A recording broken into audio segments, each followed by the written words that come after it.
Wow, weep, Granagh, weep, Nini, Bong! Welcome back, Auto Buddies and Decepticharms, to Transformers AutoBook Club, a weekly video and podcast series where we read and deep dive into one issue or story per week from Marvel's Transformers comics. I'm Gary, your host bot, and this week there's no Transformers news at all at the start of the show. That's because this is a bit inside baseball, but the previous episode, which came out last Wednesday, was recorded on a Sunday, and it's now Wednesday again, so that episode has been uploaded, and I'm getting ready for the next one. So it's only been a few days since I last recorded, so nothing much has happened, at least nothing much that's exciting for me. So I guess we can just go ahead and roll right into today's story, which is Rock and Roll Out. The cover shows us pretty much what is going to happen in this issue. This is almost exactly the same as a panel that will come up near the end. So there's a band playing on a stage, there's a saxophonist, there's a guitarist, and then behind them there's a drummer. The singer and the band are modelled after Bruce Springsteen and the E Street Band, who I wasn't familiar with before I read this. I mean, of course I've heard of Bruce Springsteen, but for one reason or another I just never heard any of his music. This homage character is pretty heavily featured this issue, and I'm almost certain we've seen Budiansky include a reference to Springsteen before. I think his song Born in the USA was playing on a radio somewhere in an earlier issue, but I spent far too long trying to find the reference and not managing to pin it down. But I'm sure I remember mentioning that before, and I think I said at the time I don't really know any of Springsteen's songs. Whatever I searched for kept turning up this issue, but I really feel sure a radio somewhere has played lyrics from one of his songs before. And we can see in the sky there's one of the Decepticon jets, though it's coloured purple and kind of far in the background, so we don't know who it is. But they're firing a missile, and that missile is flying past the chest of Hoist, who we haven't seen yet so far in the comics, so it's kind of a hint that some new characters are going to be introduced. And then in the very foreground, coloured purple, there's kind of the crowd who are watching the concert, but they're looking at Hoist and the missile, I guess. Some of them have their hands up, and I can't tell if they're dancing or if they're terrified, but it's probably a safe bet that they are panicking, seeing a jet firing missiles in their direction. The opening splash page is Jetfire, who we saw suddenly on the Autobot side in Dinobot Hunt. We also saw him lose his Decepticon emblem in that story, and Jazz mentioned to Ironhide at the time that they just hadn't had time to perform the rite of Autobrand yet. So it's cool to see that happening here, now that the Dinobot situation is not fixed exactly, but they've done as much as they can about it for now. The narration says that this millions of years old ceremony is a deeply symbolic tradition from Cybertron. It marks those whose intentions are noble, and it's a clear indication that they aren't affiliated with the tyrannical ranks of the Decepticons. This is called the Rite of Autobrand, and even here and now, millions of years in the future, and on planet Earth, it still retains its meaning. A huge hydraulic arm presses a metal plate into Jetfire's chest, and his face looks very serious. Maybe because it's a solemn occasion, or maybe because it really bloody hurts to have a burning metal plate pressed into your chest. The metal hisses, and there's steam rising up from it. And then down here at the bottom, as per usual, are the credits. Bob Budiansky is the writer, Al Golden is the inker, Don Perlin once again on pencils, Nell Yontob on colours, Janice Chiang on letters, Michael Carlin editing, and then editor-in-chief is Jim Shooter. Prime quotes a Cybertronian proverb, "May your luster never dull, and your wires never cross." And Jetfire says how honoured he is to join the Autobots. Prowl leans a bit casually on the hydraulic arm, with his gun in his hand for some reason. Someone else, with their back to us, looks like they're holding it steady too. And here's where I get a bit more beef with Budiansky now, sorry to say. He really frustrated me with the last issue by squandering the return of Megatron on a weird, out-of-the-blue gangster story. And we're opening this issue with Jetfire getting his Autobot symbol in the Rite of Autobrand, but I had hoped at the time that his sudden arrival in Dinobot Hunt meant that this issue we'd see him being rescued or retaken by the Autobots after Shockwave sunk into the swamp. But no, he's just here at the Ark with no real explanation as to how the Autobots busted him out of the aerospace plant. I think I mentioned at the time in issue 11 that it would have made more sense for Buster to have taken Jetfire to the Autobots to join them, and it struck me as odd that he had just opted not to do that. And it seems like Budiansky noticed that too, and instead of fixing it, we get it explained away and swept under the rug quickly by some expositional dialogue. Jetfire says that you, I don't know if he means Optimus personally, or the Autobots, saved him from becoming a Decepticon, and used the creation matrix to give life to the body that Shockwave had built, with the intention of doing the same thing himself. He offers his thanks and his loyal service. Optimus says that all he did was help Jetfire reach his potential. As for service, The only things that bind the Autobots are mutual agreements and common cause. I really like this moment with Prime. He's saying that nobody is forced into furthering the Autobot cause. Anyone doing so is doing it of their own free will. He continues that by being leader, he himself is also serving that cause because it's what the other Autobots ask of him. He says if the others ever want him to step down as a leader, he'll do so. And if any of them want to leave, they're free to do that too. He says that such is the right of every Autobot. So this little speech frames the Autobots as a real alliance and a team, not a designated and enforced service. I wonder if that's some foreshadowing there too, saying that anyone can leave at any time, and that he can be removed as leader.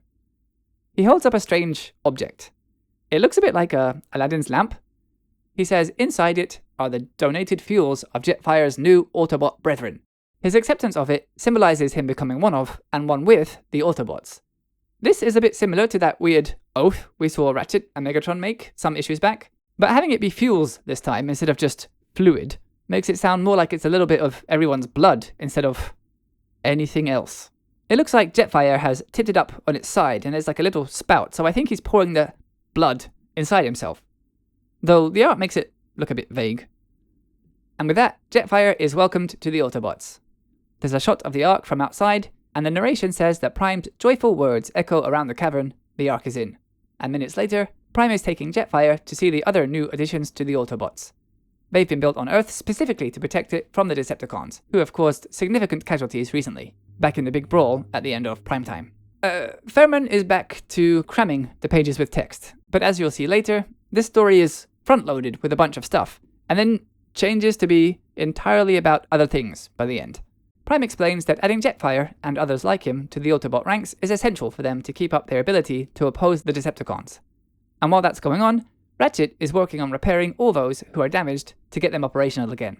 Ratchet says not to expect any miracles though. He's short on even the most basic parts that will allow him to at least stop the damaged Autobots from leaking to death.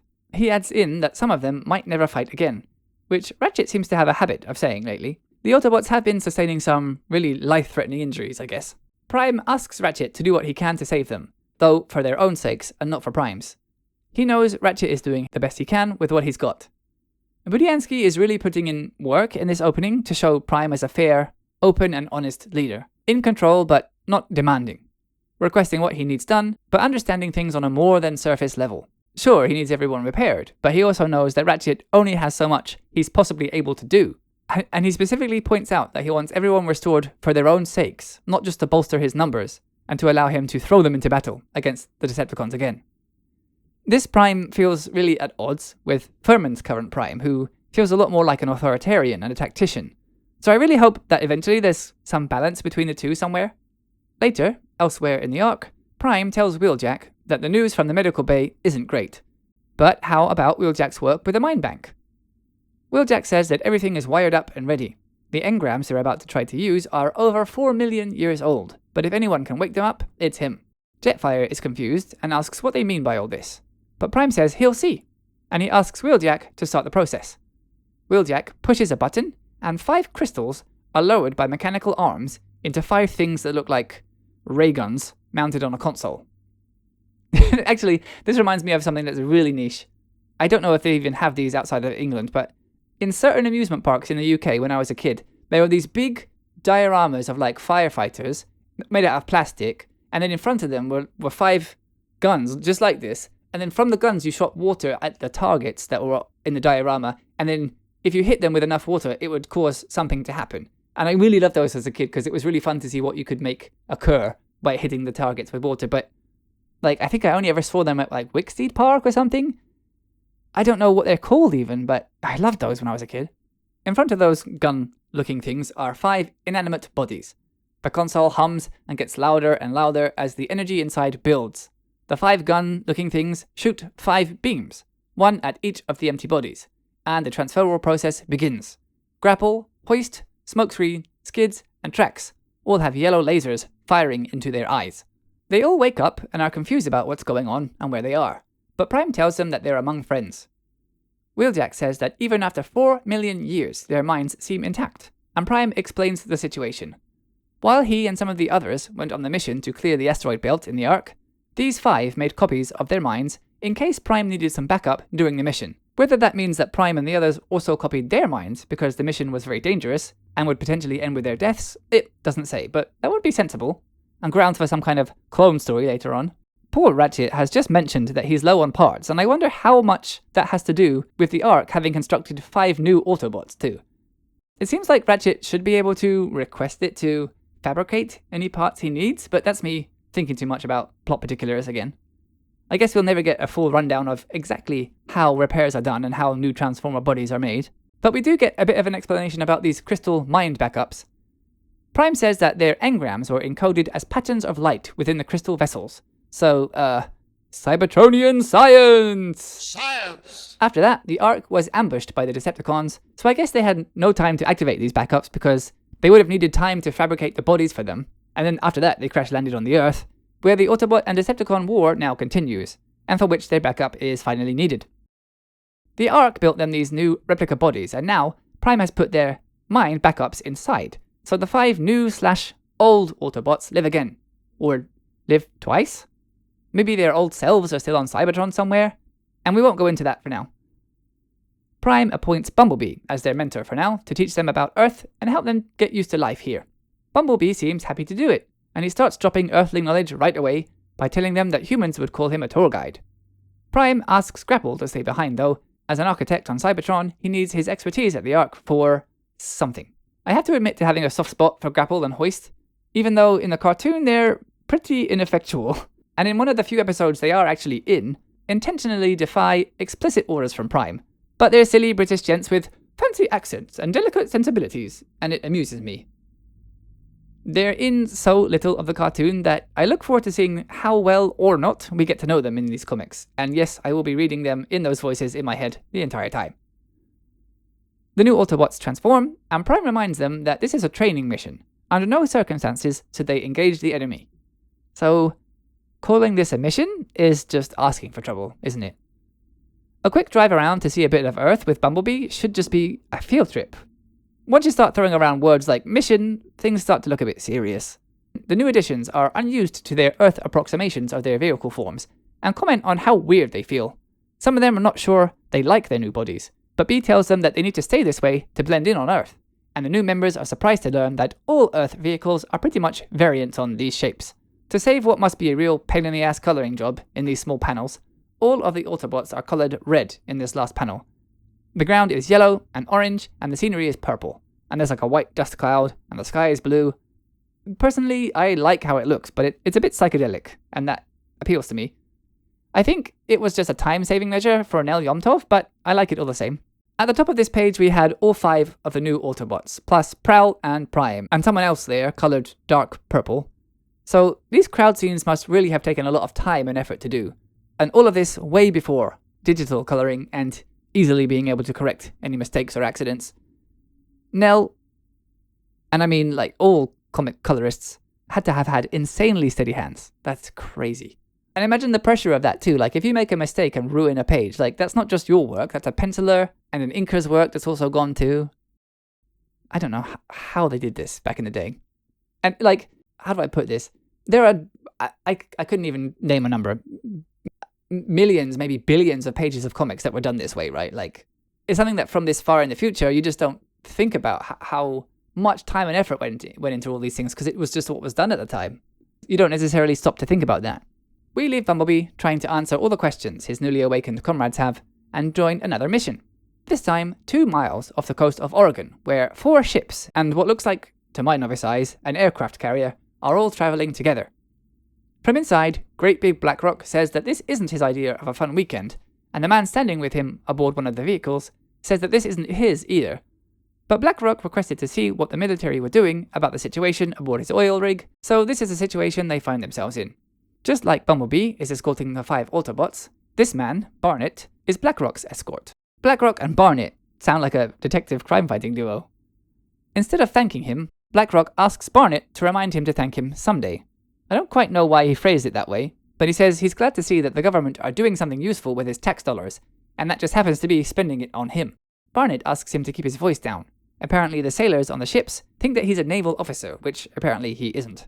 Who exactly Barnett works for and why they've sent him and not an actual Navy officer, we'll see later on. But What I'm guessing is going on is supposed to be some unofficial collusion between BlackRock and the government. Not forgetting that BlackRock and the Autobots also have an alliance too. But I guess the Autobots have told him about their recent casualties, which means that they can't launch an offensive on the rig at the moment. And neither can whoever Barnett works for, or the military, because as much as BlackRock complains that he has an industrial empire to maintain, Barnett says that any attack on the base could cause an oil spillage and significant environmental damage. All they can do for now is ensure that nobody gets in or out, which explains the aircraft carrier, I guess. Hundreds of yards away, aboard the rig, Starscream complains about Shockwave's weeks-long absence. They've been awaiting orders that haven't come, and if Shockwave won't come on the Decepticons, then Starscream says that he will. This adds up. Nobody knows that Shockwave was thrown into the swamp.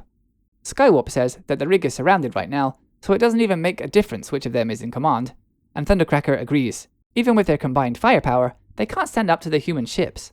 Starscream says that he was made head of energy procurement, and he didn't take that job to become, quote, Shockwave's fool. Whatever that means. I think Starscream is just feeling disrespected by Shockwave's radio silence. He tells Thundercracker that they have to do something. 2 miles to the east, Brad, asshole, and Janet, slut. That's a Rocky Horror reference. I'm not having some kind of episode. Walk along a beach, holding hands. And she tells him that she's glad they decided to come to this beach for some peace and quiet. Blomp! The two of them are thrown forward by an explosion coming from the cliff face behind them. A huge purple flying gun rockets away from them with some kind of device loosely tied to it in kind of like a knapsack. Janet, slut, gasps. What's that? And Brad, asshole, stammers that it sure isn't a seagull. I'm sorry, Bob. I like all the stuff about the Auto brand, and I like that we're getting new characters introduced, though the new Autobots being created while the old ones still need repairs is a bit of a logical gap. And of course, I'm so happy that we have both Megatron and Shockwave back. But what were you thinking, having these be the reveals for them both? Shockwave just busts out of a cliff, carrying a new machine that we'll see later, but he built it himself, with no explanation at all about where he's been and how he built it, and why he didn't just return to the base to do that. Because as we're about to see, he easily could have. Credit to Budiansky, he's built both of them into these imposing characters that are a bit scary, especially Shockwave, but that makes it all the more jarring to see him, having done that, reintroduce both of them in such anticlimactic ways. Through the rest of this issue, Shockwave makes no mention of having been away, or how he got out of the swamp. We might get that gap filled in later, so I'll keep that possibility in mind, but if not, this return was handled so strangely. So Shockwave, having busted through a cliff, for some reason, like, if that was his escape from the bottom of the swamp, that makes sense, but he's been somewhere building this machine, so who knows why he opted to do this just now. Shockwave flies over the naval ships, which do try to blast at him, but he easily makes his way back to the base unharmed. BlackRock and Barnett are shocked. BlackRock says it's like they were firing balloons at Shockwave, and Barnett agrees. They didn't even touch him. The second he lands, Starscream boldly demands, and that's what he actually says, we demand, that Shockwave explains where he's been. Thundercracker and Skywarp try to distance themselves from that, wisely, and they say, actually, Starscream demands. It doesn't matter to them. Shockwave walks past, saying that he doesn't have time for Starscream's whimpering modulations. He asks whether the oil tanks on board are full of fuel, which Starscream confirms, and Shockwave shoots a hole in one, causing the oil to start leaking out. Starscream indignantly says that they worked for weeks to collect those chemicals, which I'd question, because it's an oil rig. Did you actually have to do anything? And Shockwave says that their efforts have been noted. Shockwave explains that the machine he has with him, though notably not where and how he made it, is a power siphon. So by passing any energy source through the hose, which is small, that thing could use a funnel, the machine draws out the chemical energy and stores it in Energon cubes! I wasn't sure we'd ever see them in the comic, but here they are. A full year and 1 or 2 months after the cartoon has begun airing, Energon cubes make their debut in the comics. Props to Budiansky, who even comes up with a good reason for their invention. Even though the oil rig is a constant source of energy, it's static. They have to stay here in order to use it. But the energy siphon and Energon cubes are portable and will allow them to operate from anywhere on Earth. And Shockwave says to conquer and squeeze it until all of the world's energy belongs to the Decepticons. It's a super common trope to have the goal of the villain characters to be to take over the world, but I always thought in the comics Transformers story at least, the ultimate goal was to find Cybertron, get back there, and to claim it in the name of whichever side is able to do it first. Shockwave seems to be content to just stockpile energy, and that's it in this statement. And it's And it's this exact point in the issue that's a turning point. Up until now, it's all been interesting or important stuff, but from here it just gets weird. And weird is good. Weird is great. But I do feel like I want to point out that in an issue that sees the return of Shockwave, Budiansky chose to just have that be him unceremoniously bursting out of a random cliff, and then use the remaining pages of this issue for what comes next, which is this. Shockwave, overheard by Blackrock, Barnett, and the others aboard one of the ships, says that they're about to test this energy siphon by using it to produce energon cubes from a scheduled release of a high concentration of sonic energy. Blackrock is impressed that they were able to hear this entire conversation, and one of the Navy Mavers, and one of the Memby Navers, help! And one of the Navy members says it's because they had frogmen hide microphones on the rig's supports. Shockwave tells the others to gather up the energon cubes because they're leaving immediately. Hearing this, an important-looking naval officer in a cap orders their jets to take off too. Shockwave notices the military jets following them and asks Skywarp to toss an energy cube their way. Skywarp flies in close to Shockwave, who is carrying the energon cubes in a kind of net, like their groceries, and he does the thing that we saw Jetfire do, where he keeps his jet mode, but he has an arm and a hand sticking out. He grabs an energon cube and throws it at the military planes. Shockwave shoots it, and the narration book says that he fires his powerful X-rays, which is weird. I always thought Shockwave's beam was a laser, but apparently, if he hits you, everyone can see your skeleton. But it's a strong enough concentration of X-rays that it can explode an energon cube, which is what happens now. And when it does, a bright flash of white light blinds everyone within a large radius. The pilots and even the crew on the ships below are blinded, and it takes at least 10 minutes for their vision to clear up, which Blackrock says is happening to him now. But even though his vision is back, he doesn't see the Decepticons and summarizes that they must have escaped. And as jets with a 10-minute window that nobody could see them, I think, yes, that's a safe assumption. Clever idea too, and the fastest and least violent way to incapacitate any potential attackers and get away unimpeded. Blackrock says the Decepticons made the Navy look like toy boats. I mean, sure, but they didn't attack. I wouldn't look at that as the Navy having been overpowered so much as cleverly outmaneuvered. Barnett agrees, though, they were powerless to retaliate, and he says, "Blast!" which is such a classic comic book exclamation. I've only ever heard one person say that in real life, and it's my mum, who adopted it out of the blue when I was like 19 or something, and she still says it now. I don't know where she got that from or why, but she says, "Oh, damn a blast." Another page absolutely crammed with text. Just look at this. Jeez. The narration says that this is the next morning, and that's weird. The Decepticons left for this scheduled sonic energy release yesterday, but as we'll see, it happens today. Maybe they, I don't know, wanted to prepare so they'd be ready at the scheduled time, I guess? And as we'll see later, they do have something up their sleeves, but I guess preparing that took all night? The Autobot tour group, led by Bumblebee, are about to turn onto a busy road, and Bumblebee reminds them that the predominant form of life here on Earth is carbon-based. They're just observing them, not interfering, unless it becomes necessary to step in to protect them from Decepticon activities. Trex says in that case he wants to go back to the Ark. He doesn't want to risk getting his paint scratched. I guess Trex, at least, is enjoying his new form. Bumblebee scolds him, though, and tells him to pay attention. Prime wants them all to do all they can to fit in on Earth, so he's had special panels installed in each of their vehicle forms, which slide down to conceal their Autobot insignias. For some reason? We'll have to take note of this going forward, because this has never really been a problem before. It did stick out as weird that the humans couldn't tell Decepticons and Autobots apart, despite their insignias. So, is this an attempt to have a reason for that to continue being the case? This long after humans have become aware of the Transformers? Does the plate even stay in place in robot mode? Will this even be referenced or remembered after this specific instance? I guess only time will tell, so I'll try to remember to keep a check on it in the next few issues. But that's not all for upgrades.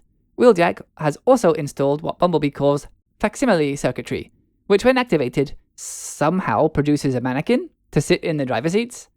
Could have gone for holograms here, but nah. Wheeljack is old school. Bumblebee says that the vehicles on Earth don't talk, so despite their new decoy drivers, they should limit communication to their inter-Autobot radios. So another thing I think might be inconsistent in the forthcoming stories, but this is a really useful addition if it does stay for good. The Autobots can now talk privately amongst themselves and not aloud if they choose to. Bumblebee says, "Now we're ready to join humanity." I'll guess at who each of these is based on paint color, but it looks like Trax says he's not ready. His hubcaps need a polish. Skids says he can't wait to meet some humans. Hoist says he feels ridiculous, and Smokescreen agrees. Bumblebee warns the others to be mindful of the road signs and to limit their speed to 50 miles per hour, like a close-by sign says. Trax scoffs that the humans are imposing rules and laws on the machines as if they own them, and Bumblebee says that that's been his point this entire time.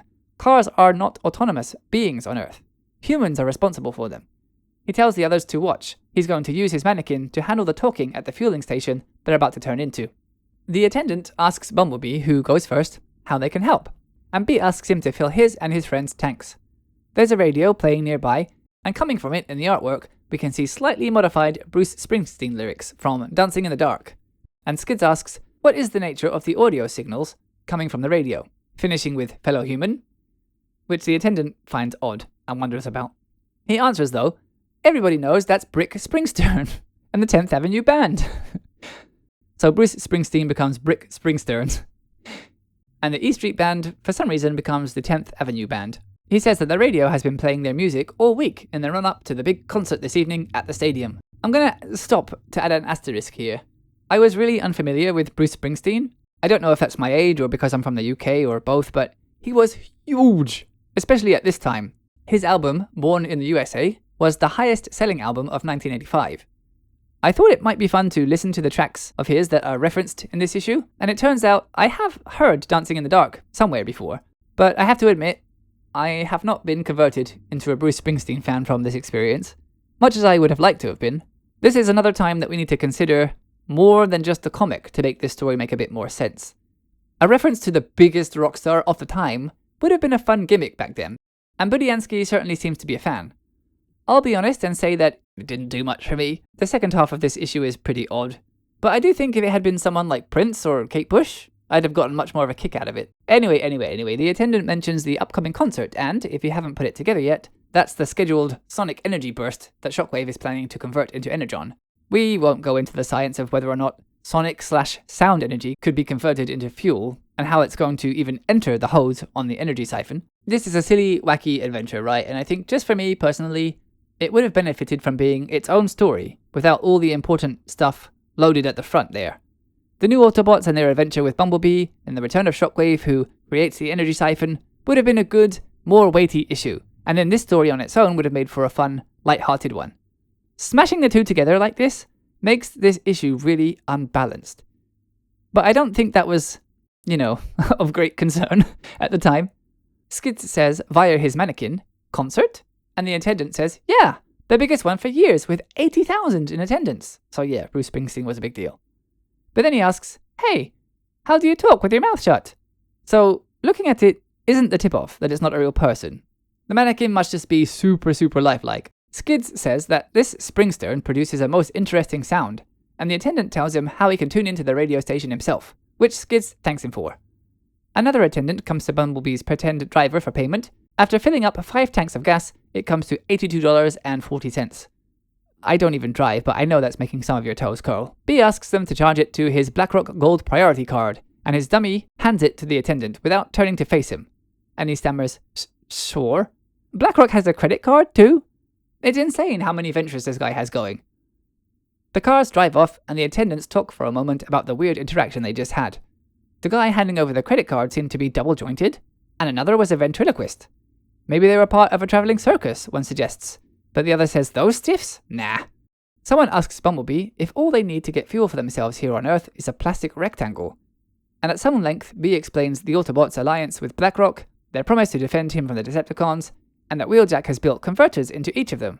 I guess that applies to everyone now, that convert gasoline into a fuel source they can use.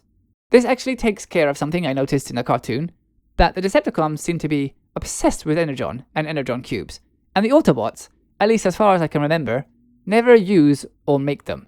The Autobots can get fuel because the humans will willingly help them, and the Decepticons need to steal it because they're not to be trusted, and most people don't want to help them. I think that's a tidy explanation. And a thought had occurred to me just this morning. I've been reading these comics and the Transformers comics from Skybound and watching the show since I was in my early 20s or before.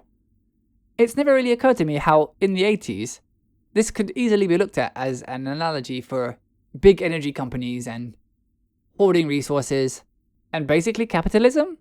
I don't know if that was the intention or if it's really obvious to everyone and I've only just noticed it, but yeah, that thought just struck me today after all this time. the first time I've had it. Suddenly, a voice comes through the radio, calling to Bumblebee. It's Optimus, who tells Bee that he has heard about the Decepticon plan to harvest sonic energy from Blackrock, and that the approximate area for that to happen seems to be close to where he and the others currently are. So now the Autobots can track each other's locations, at least here in the US comics. Blackrock reported that the US military don't really understand the situation, and that they won't be adequate to deal with the Decepticons anyway. He ends, strangely, with, "Any comments?" I guess he's just trying to be diplomatic and not give orders unless he needs to. Maybe he's letting Bumblebee make his own decision here. Bee and the others pull into a parking lot to discuss what to do, and Skids, having heard about the concert, explains about that to Bumblebee and Prime. And Optimus says that it sounds like a safe bet that the concert is where the Decepticons will be heading. He asks the group to head there, but not to engage, and to be mindful of humans and their rules and laws. He says he'll be there soon with backup, and Bee acknowledges. He starts to warn the others about remembering to stick to speed limits, but 2 security guards in bright green uniforms come running over, yelling that the parking lot they're in belongs to Burger Shed, and they didn't notice the parking for customers only sign. One of the security guards asks if they're coming in to eat or not, and Bee says, "Apologies, sign enforcement officer, we'll leave." Skids, whose radio is now blasting Rick Springstern's Born to Ride, a reference to Springsteen's Born to Run, says that they just filled their tanks, but they might take him up on his offer of food another time. While Trax says he thinks the food would corrode his pipelines. Next, we join the delightfully named Forrest Forsyth in his office in Washington, D.C. Forrest is the director of the III, the Intelligence and Information Institute. Ridiculous. I love it. Forsyth is awaiting Barnett, who he's had rushed in to speak to him about the giant robot problem. He welcomes him as Walter. Forsyth explains the reason he requested to see him, and says that more and more robots keep popping up despite efforts to get rid of them. The oil rig incident earlier on is just the most recent, and more civilians are becoming aware of the Transformers. He pushes a button and a painting on his wall slides up to reveal a one-way mirror. Through it, he shows Barnett, Janet, slut, and Brad, asshole. He explains that they witnessed something, and they're being questioned to find out anything they might know. He explains that they witnessed something, and that they're being questioned to find out exactly what they know. They seem to be cooperating, and Janet, slut, asks what she can do to help the officer who's talking to her. Forsyth says that if they can't stop the robots, then the next best thing they can do is stop the public panic. They need to come up with some plausible cover story. He says he'll be frank, the White House is on Triple I's case about this. They're putting the pressure on him, and so he in turn is putting the pressure on Barnett, who he says was hired for his smarts. He needs to come up with something before both of them are put out of their jobs. He says he's going to try his best, and then we're heading over to the stadium in Oregon where 80,000 people have gathered for the concert of the year. Brick, Springstern, and the 10th Avenue Band. It says 5 others are about to join them. B leads the convoy again, following coordinates sent to him from the Ark, and he says that this must be the place. There are parking attendants, and Skids is surprised to see that they've posted people to welcome them. They drive past without paying their $4 parking fee, so the attendants shout after them, causing Hoist to comment that it's a rude welcome. Someone else says that they're still new to Earth, and they shouldn't presume to know the local customs already. 2 of the others are surprised to see so many vehicles and humans around. The parking attendants catch up to them, so B suggests that they park up and deactivate the facsimile circuitry. The parking attendants look around and look inside the cars, but finding nobody inside, get confused and figure that the drivers must have run off into the crowd, and it will be impossible to find them now, so they leave. B feels a bit guilty about having disobeyed a sign, and therefore also disobeying an order from Prime. But he really didn't know there was a fee to park. Trax is confused too. Why would they pay a fee to sit in the parking lot when the concert is in a different area? Bumblebee says that he's forgetting the concert is for humans. Cars can't get inside. And Trax continues to misunderstand the situation, and says that in that case the cars should be at least able to watch the concert on television. B says that their orders are just to wait now and observe. Luckily for B, who has higher resolution optical sensors, unlike a few of the others we've seen who barely have vision at all, there's a gap in the wall of where they're parked, and he's able to zoom in and look at the stage, where Brick and the band make their entrance and begin playing Born in America, a gag on Springsteen's Born in the USA. The crowd go wild, and the Autobots appear not to understand music, but Bumblebee notes that the sound being made excites the audience. Trax is surprised that the humans enjoy loud noises rather than being confused by them, while Skids notes the rhythmical qualities.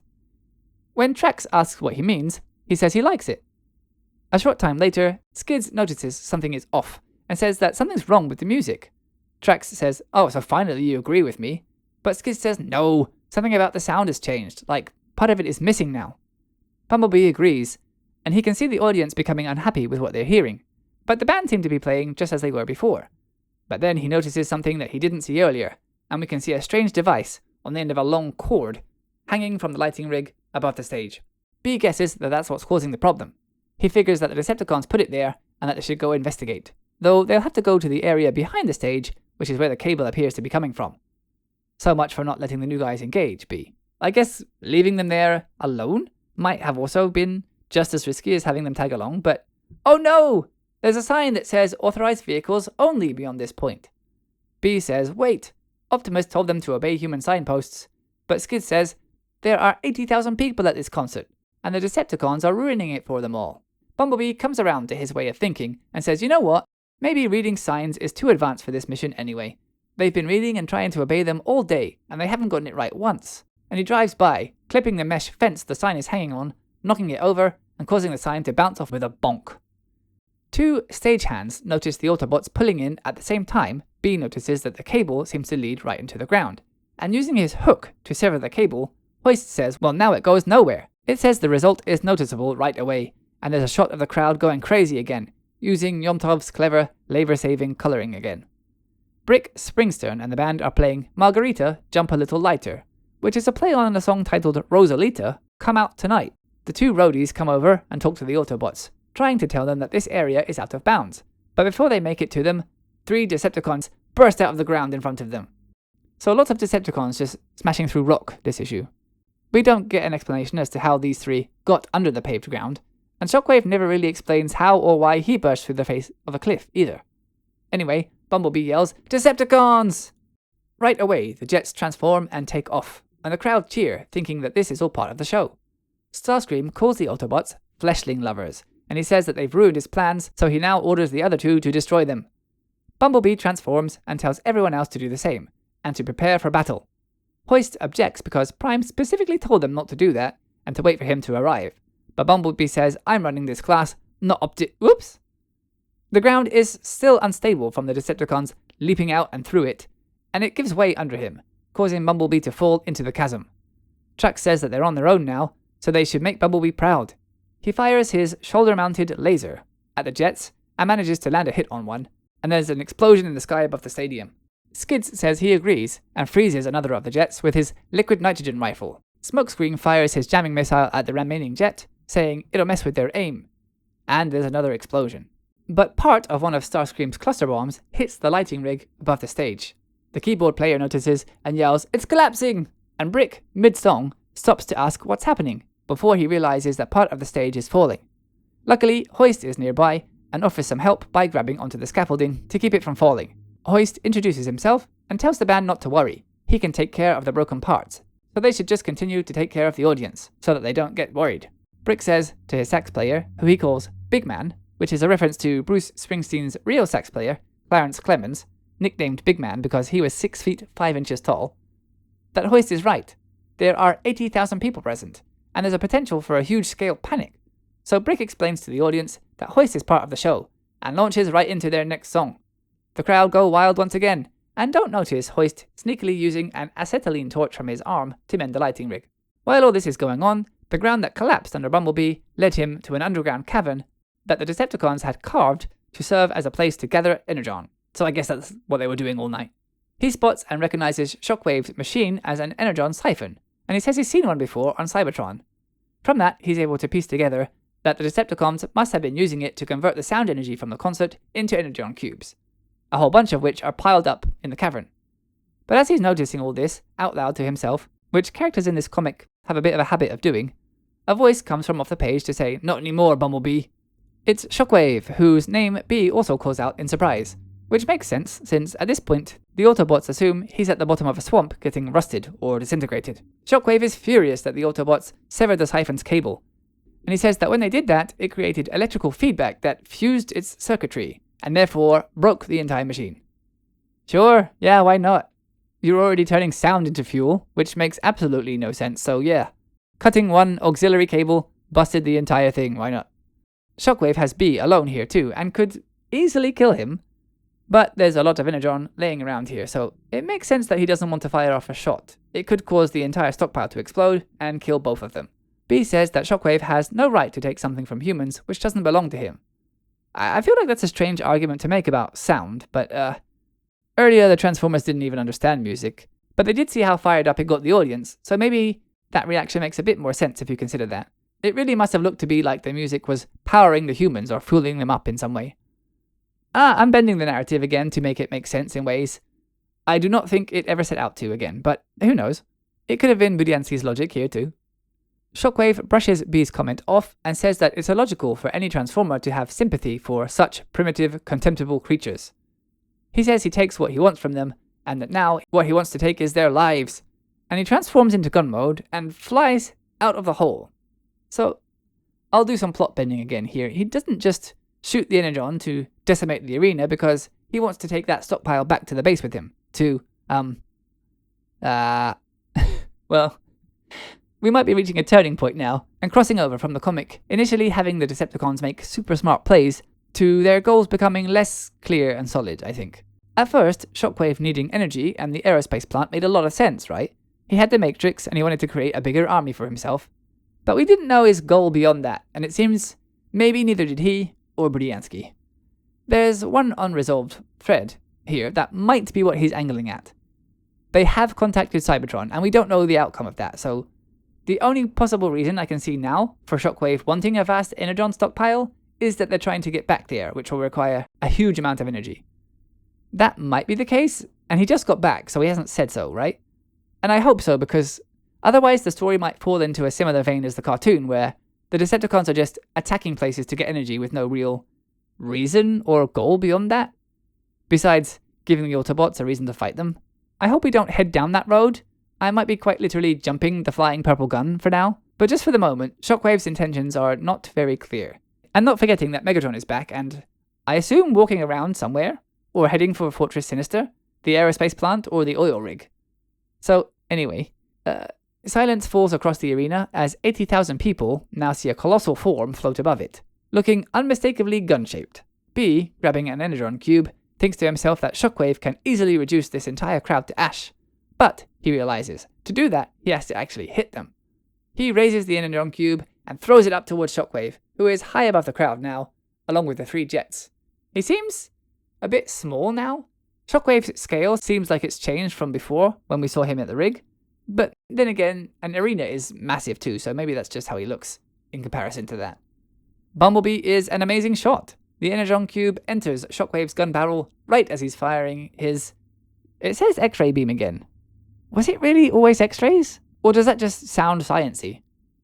Whatever the case, the Energon cube takes the hit from the beam, and it explodes inside the barrel, causing another huge burst of light, which the crowd thinks is a light show, and they're impressed. The force of the explosion doesn't damage Shockwave, but the cube exploding and his own shot backfiring flings him miles away.